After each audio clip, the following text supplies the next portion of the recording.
Hi, welcome to episode 1 of Cracking the Codex for the Chaos Space Marines Codex. This week we're looking at Renegade Raiders, which is absolutely the new hotness. Do you like slicing and dicing? Do you like slicing and dicing on objectives? Well, I have got a treat in store for you. How are you feeling about this one today, Scrivo? I'm not a fan because I've played into it once and it was mean. But yeah, no, it's really interesting. There's some changes to how the faction's core mechanic works from the index, which I think is quite positive. Sure. So it's interesting. I think it's the least exciting flavor wise for me because I do like some of the other detachments because they are very, very specific stuff. But yeah. I like it. I like how it plays into the MSU style that I think CSM really benefit from. It's a good one. So before we get into what you get for Renegade Raiders, what do you get for being a Chaos Space Marine? Years of guilt, I'd say. But rules-wise, you get Dark Pacts. So each time a unit with this ability is selected to shoot or fight, it can make a Dark Pact. So you first take a leadership test, and this is a great change because it used to be afterwards. You do it first, so now you don't forget, and you have to go back and do it. Before any effects of the Dark Pact are resolved, if you fail, you take D3 mortal wounds. So you can actually take, wounds that kill models or reduce your, if you go below the bracket on a vehicle, you can be at -1 to hit. So there is actually a trade-off here. You need to think about whether you do it. And then you select one of the abilities for that unit's weapons to gain until the end of the phase, which is lethal hits or sustained hits 1. If you fail, you still get the rule. You just take a little bit of damage beforehand. Yeah. Lovely. What are we thinking about this one? I really like the change because I think it cleans it up, but also if it's not something like a vehicle and it's a unit, there's the risk that if you really fudge it up, you lose a model and you lose a gun. So it feels more the thematic element of you're making a Dark Pact, not just, there might be a slight chance. Yeah. No, it's good. I like it. And obviously you'll take the least effective member of the team, but that feels very fitting. Mr. Ablative Wound, how dare he? You can be the one to speak to the Chaos God because you're not important. So, it went wrong, did it? Shame. I'll scrape your blood off my my helmet now and move on with my life. But what do you get for being a Renegade Raider? You are Raiders and Reavers. 2 things for 2 rules contained within a single bit of paragraph. First of all of your ranged weapons gain the Assault ability. This is obviously fantastic. We have seen previews coming up about changes to the missions. As it stands, as the book came out, this means that you could advance and do actions. Obviously not going to be the case going forwards, but it is still very nice to have assault weapons just by the by. Being able to advance, get places you need to be, and then also shoot is solid. But on top of that, each time you make an attack that targets a unit within range of an objective marker, so if you use objective mats on the mat, improve the armor penetration characteristic of that attack by 1. This is a fantastic rule. It's really, really good. You know what it does? It takes some things to some very silly breakpoints. That's for sure. My favorite is the Predator Destructor. Destructor is the one with the autocannons, right? I always get them the wrong way around. Yeah. I got it the right way around. So that's AP1, but you get +1 AP if you're targeting infantry. Okay, so AP2. And then you get an additional pip of AP if you're shooting at something on an objective. AP3. So unless you have Armor of Contempt and Cover, you're just going to be, dropping even Terminators to a 4-up save, which is not too shabby. Because a lot of the things that you'd be dropping from a 2-up save to a 4-up invuln, they probably have a 4-up invuln, so there's no point in going any further. Well, enough gushing about a basic mechanic of the game, which is armor penetration. We've got a couple of enhancements. In fact, we've got 2 couples. What do we got? So first one is Despot's Claim, which is Heretic Astartes only.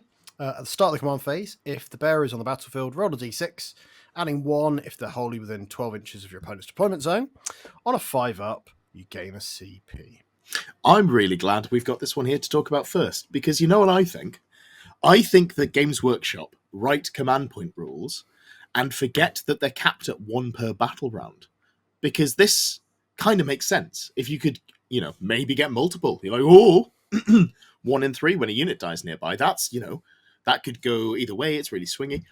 If you're capped at 1, that's not exciting. That's just Well, I get it sometimes. Well, it depends. If you're going fixed, it's sort of useful.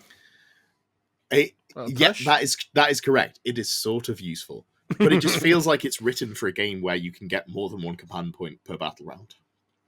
I don't know. Maybe I'm wrong on that, but it feels like an odd rule to me. Yeah. I will be taking it, to be clear. Yeah. Next one is Dread Reaver.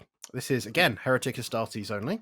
So each time the bearer makes a melee attack, if the bearer is wholly within 12 inches of your opponent's deployment zone, you can reroll your hit and you can reroll your wound rolls. So that sounds, on paper, actually pretty good.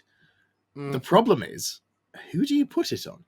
So you want to be aggressive, so you're probably putting it on something that goes in a transport or on a jump pack, because realistically, that's the sort of HQs that you have that you can put it on.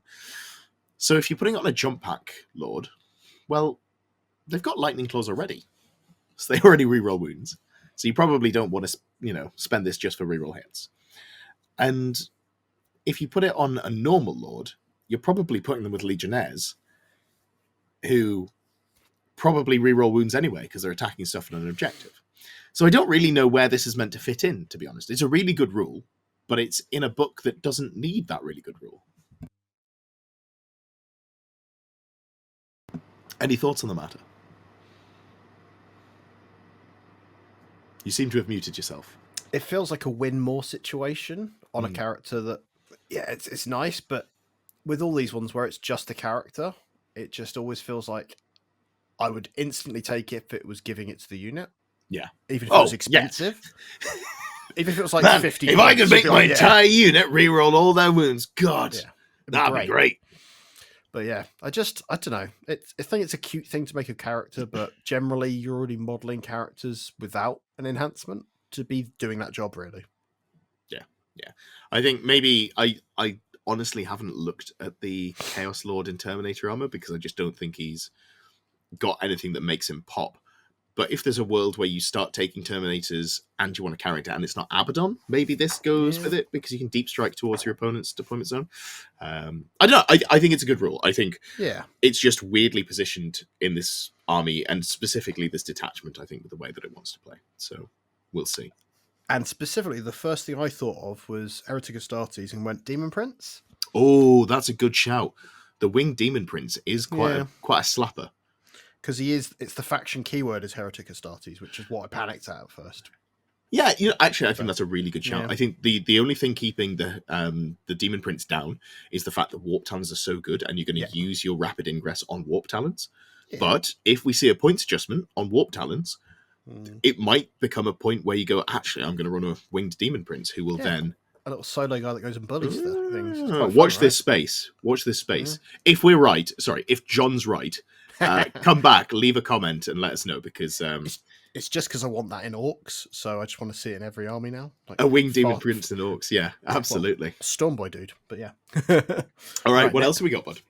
So the next one is Mark of the Hound. Again, Heretic Astartes only. This gives the bearer's unit Scout 6 inches. Yes, it does. This is great. I really like this. So this is an army that doesn't have its own unit with Infiltrator. Natively, I think. I think that's right, off the top of my head. I think that's why people take Nurglings and still will. If John's wrong, put it in the comments. Yeah.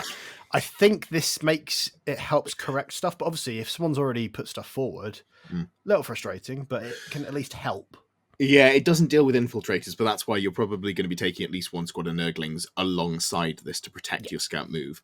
But where this was really, really valuable is if you combine it with a Rhino, because you can put it on a Chaos Lord and a unit of Legionnaires, and as long as they're the only thing in the Rhino inherently picks up that scout move. You could also do it with a Land Raider, but I don't think Chaos Land Raiders are good. They've got las cannons instead of flamers, my man. They're not there. Anyway, this is great. I really like putting it on a Rhino that's sort of trying to stage up into, like, as Chris would call it, the natural expansion bit of terrain. Normally, if you stand out in the open, you're going to get shot. If you can scout forward 6 inches, that often closes those fire lanes and gets you safe to turn one. And it gets you a lot further up the board as well, which is really nice. You'll often be tucked in behind a ruin, not in the ruin. But but it makes it a lot easier for you to get that tuck in. Yeah. Cool. Yeah, great. I take this in every one of my lists. And then the last one is the Tyrant's Lash. So, Heretic Astartes only. You can re-roll advanced rolls for the Bearer's unit, and the Bearer's unit is eligible to shoot in a turn in which it fell back. So, I haven't been taking this, but I really like it, which is a weird thing to say. So, I think the place for this is, again, if you have something along the lines of a big Terminator brick that wants to run a character but doesn't want to run Abaddon, which is a weird sort of world to live in. But this makes that Terminator brick really fast because, spoilers, there is a way to get advance and charge in this list, and you don't have to commit to it in the list building phase, so you can just pay a CP and jobs are good. So I can see a world where maybe you take a big brick of Terminators plus this character, you rapid ingress them behind a wall, you get a reroll advance and charge, and then later in the game, once you've sort of got in, killed something, tied some other stuff up, comes around to your turn, you can fall back and charge into the valuable targets. And I think that's a really good unit to do that with. I just think the way that the army is pointed at the moment, it doesn't feel worth doing. It's fall back and shoot, not fall back and charge. Oh, it is fall back and shoot. Yeah. The point still stands. I think it's still good for advance and rerolling the advance. If you maybe you look at putting it on something like a big brick of Raptors, if Warp Talons go up a lot in points, maybe there's an evolution where we take a Jump Pack Lord with a big squad of Raptors, because your chainsaws go up to strength 4 AP 2. So if you're rerolling the advance on that as well, it's consistency, right? We all want that.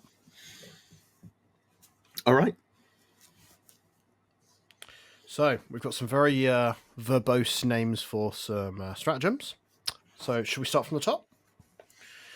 So this one, we've listed them as battle tactics. Obviously, currently, that's stuff that you can then do for free or can be a Vex-like ability. There is murmurings that both of those things are changing, so take that with a pinch of salt. Right, the first one is Unfailing Obdurate. This is a battle tactic that it's in your opponent's shooting phase or fight phase just after you've been selected as a target.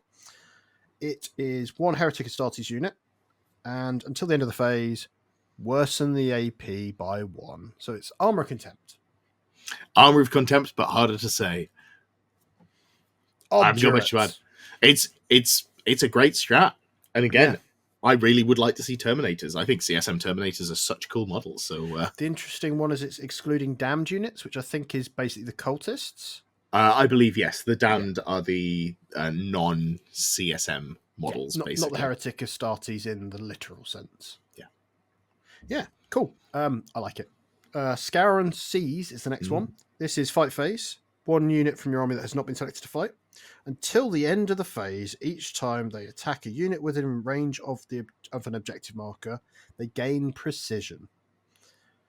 That's pretty good. It's a helpful thing to have. Yeah. I think it's nice.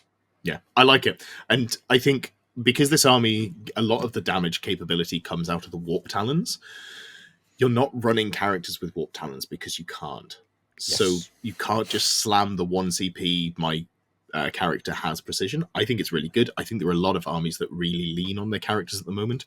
Yeah. All of the Orc armies, all of the Necron armies, all of the CSM armies, like, you know, all of these good armies. Coming up, we've got Sisters of Battle. I think they will likely lean on characters, but I'm not 100% sure.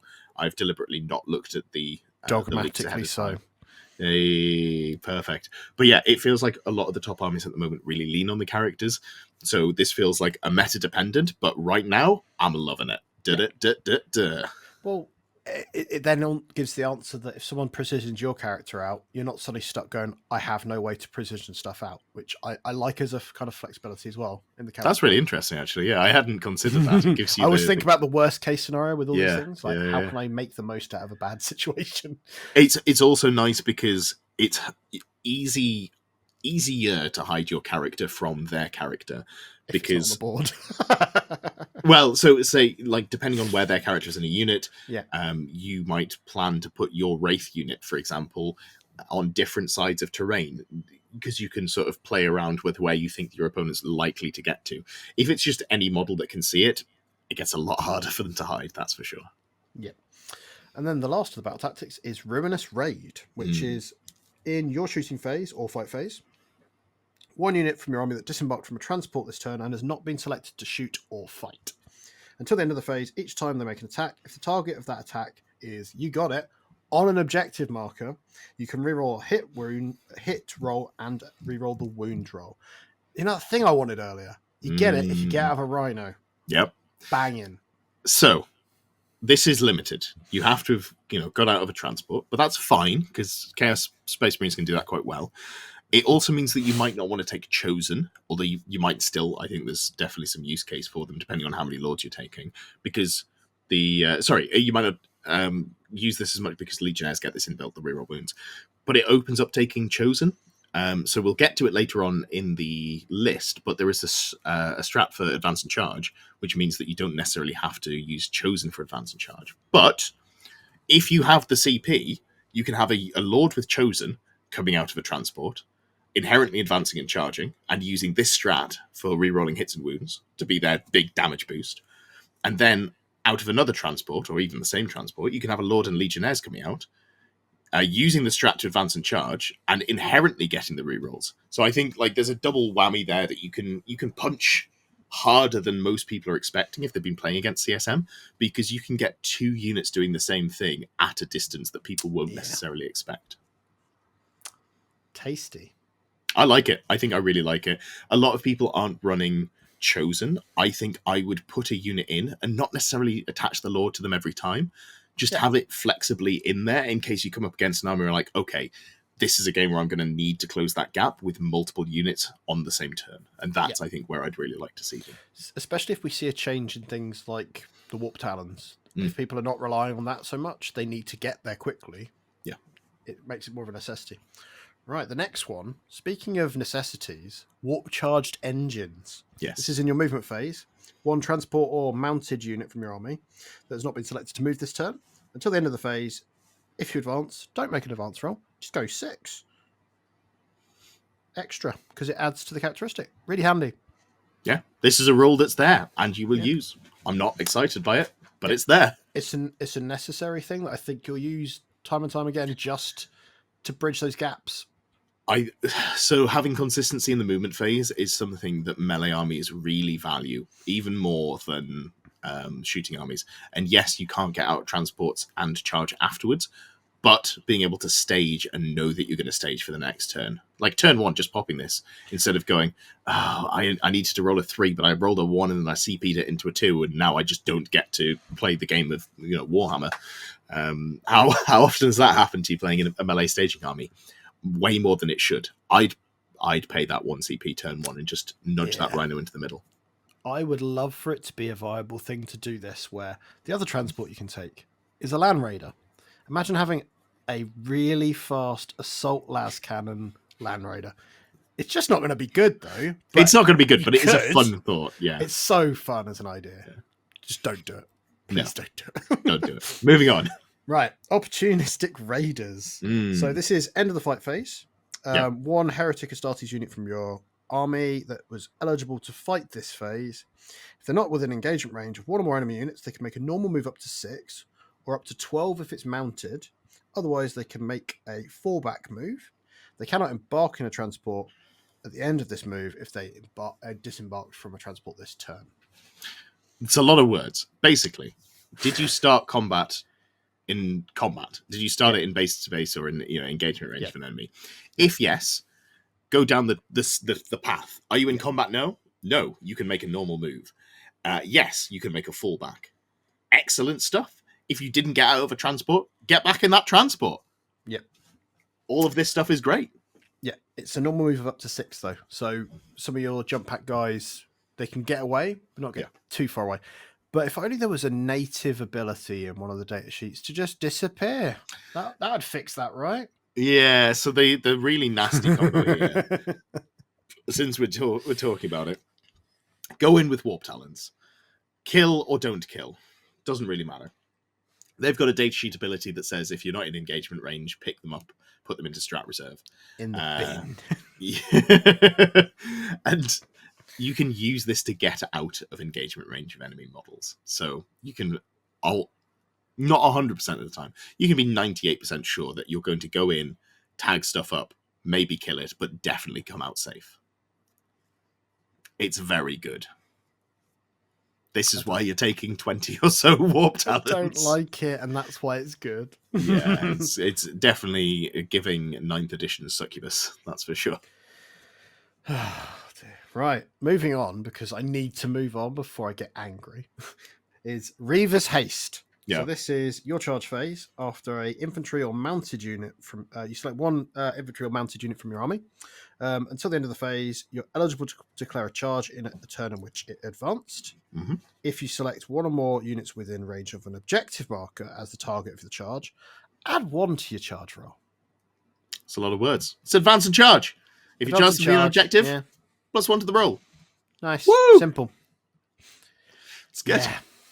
Yeah, it's good. It really wants you to go places, and in a game that is centered around movement, it's good. So, what if my melee units all went beep beep? Hey, we're in melee now. Sucks to be you. Oh, look. You're never leaving your deployment zone. No. Well, you will. In handfuls of models to the side of the board. Let's have a look at the list. What do we got? Right. The list. All right, so top to bottom, this is standard. This is very sort of cookie cutter, which is what you'd expect to see from the most popular of all the detachments. So, Chaos Lord, 5 Legionaries, and a Rhino. This comes in twice. One of them's got Mark of the Hound, so it can scout move 6 inches. There are also 5 chosen in the list, and they are a flex pick. The things that I was talking about before, where you can go chosen and legionaries, and both of them can reroll hits, and both of them can advance and charge. They're in for that. Otherwise, they're just quite an efficient unit. 3 wounds. They're fairly beefy. They're expensive, but I still quite like them. Then you've got another 5 legionaries. They just sort of chill in the Rhino with the non-scouting unit. Yeah. 20 warp talents. That's a 10, a 5, and a 5. 2 units of 3 chaos spikes. I'm not personally super keen on these. They are good scoring pieces, though, because you can just go fast. You can potentially make a normal move of 12 inches if you charge something that's relevant. They get +1 strength on the charge on their data sheet. They get +1 AP if they're fighting stuff on an objective. They're surprisingly punchy. They can pick up small units. Like they deal with Eldar units, no problem at all. And then you just get spend a CP and make a 12-inch move. That can be very valuable in playing against those fast, tricksy armies. And then why not just take double Predator Destructor and double Vindicator? Because they're all really good. So let's just keep doing that. And 10 Chaos Cultists as well, because they're a fantastic space filler for your backfield. There is something here to mention, which is a fairly new...